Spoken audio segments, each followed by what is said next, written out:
Rəhbər vəzifədə işlədiyim şirkətlərdən birində çox yaxşı xatırlayıram ki, 2 nəfəri mövcud vakansiyanı doldurmaq üçün görüşə çağırmışdıq. Əslində yüzlərlə CV göndərilmişdi, amma insan resursları departamentinin əməkdaşları yalnız 2 nəfəri sona saxlamışdılar. Necə oldu ki, onlardan biri işə qəbul olundu? Çünki həmin o biri özünü daha yaxşı təqdim eləmişdi. Digəri içəri girəndə inanın qan tərə batmışdı, əllərini gərgin formada şıqqıldadırdı, gözümün içinə baxmırdı, o tərəf bu tərəfə baxıb yarımçıq, kəsik-kəsik cümlələr deyirdi.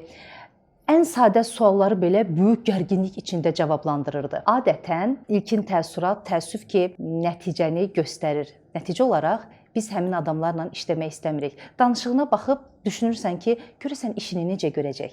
Xülasə dostlar, əgər iş görüşündə uğur qazanmaq istəyirsinizsə, CV-də yazdıqlarınızdan daha çox özünüzü təqdim etməyə köklənin. Yaxşı danışmağı öyrənin ki, arzuladığınız bütün qapılar üzünüzə açılsın.